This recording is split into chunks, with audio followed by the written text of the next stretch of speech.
Hi everybody.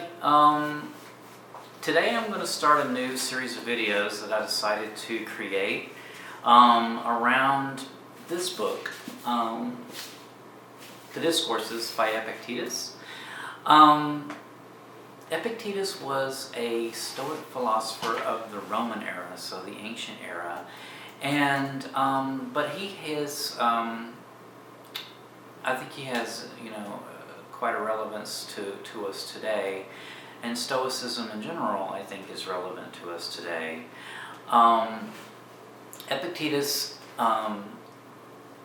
was, like I said, a philosopher in the Roman era, and the Discourses were written by one of his students who, after class, so to speak, actually wrote down sort of an after-class discussion, and those became the Discourses. So the Discourses are in sort of an informal communication between Epictetus and the students.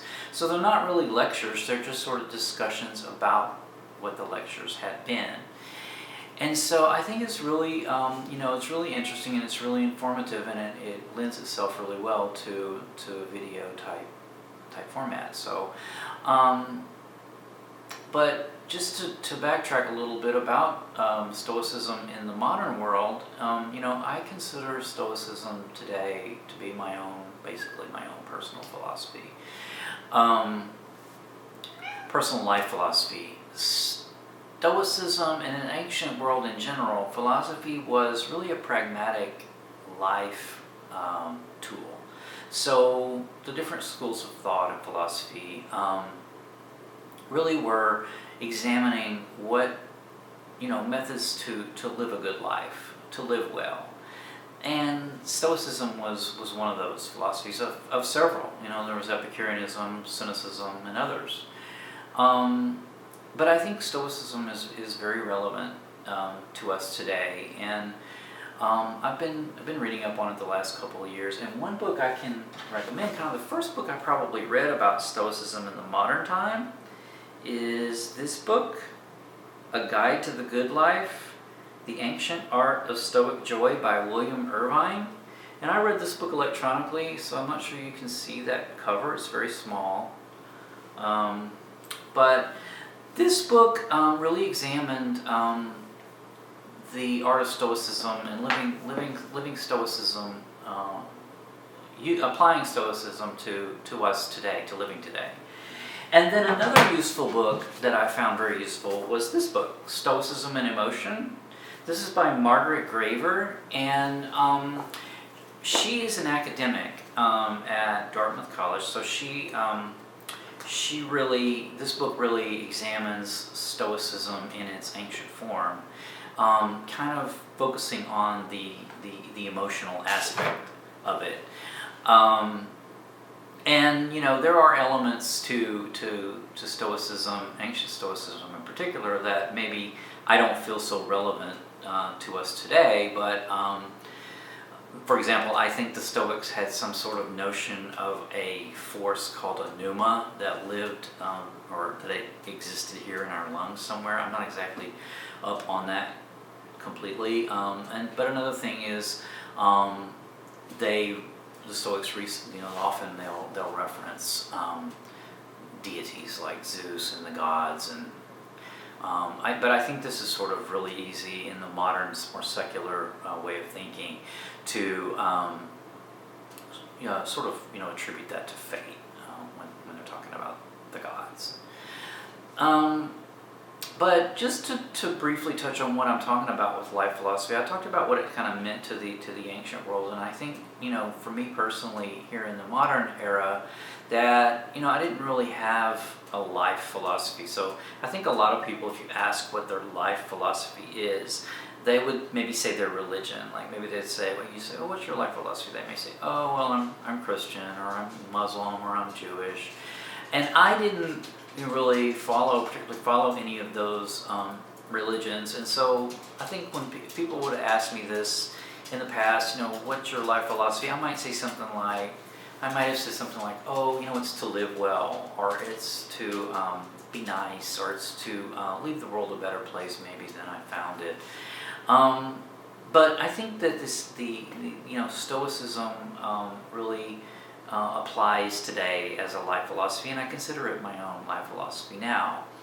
And I think that this is one of the reasons why I sort of wanted to present this book in a video format, because the book really is a series of life lessons of how to apply Stoicism in daily life in order to have a good life. And what a good life is varies from person to person.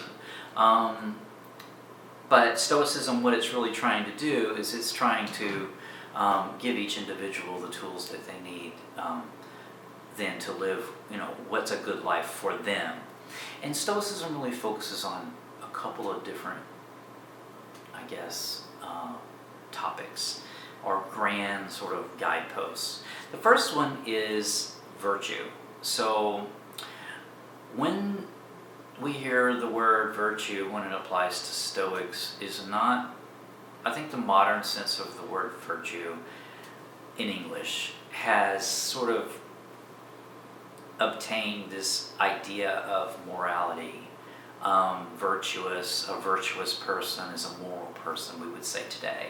And sometimes even a sexual morality, like she lost her virtue, whatever.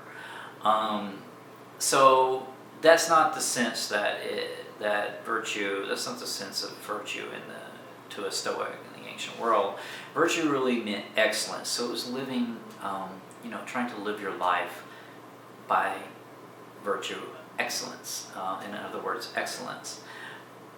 And then another aspect, a central aspect of Stoicism is tranquility. So the art of practicing tranquility, inner tranquility, each individual's inner tranquility. So a Stoic would spend a lot of time cultivating this sort of inner tranquility and practicing that, and also becoming adept at it enough that when life in its uncertainties comes along and throws a curveball, like something like death or poverty or betrayal or just the life's complications that happen to everyone in various degrees and in various ways, then a Stoic would apply would apply his philosophy or her philosophy to try to return to that sense of balance, of tranquility right away. And I think in the modern era, another aspect of the modern era about Stoicism, the reputation of Stoicism is that it's gotten this reputation of a Stoic person is a person who is an uncaring person or an unfeeling person or a callous person even, and that is not what is meant by by tranquility. The art of the tranquility in the Stoic sense is actually sort of a zen, an inward tranquility. When disruptions in life happen, then to be able to recover quickly and recover a sense of tranquility, all the while, maintaining virtue and excellence in your life. So balancing those two aspects becomes the challenge of a Stoic in the ancient world and also a Stoic today.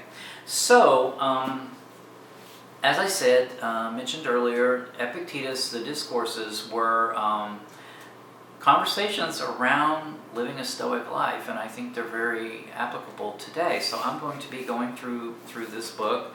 The particular book I'm using is this one.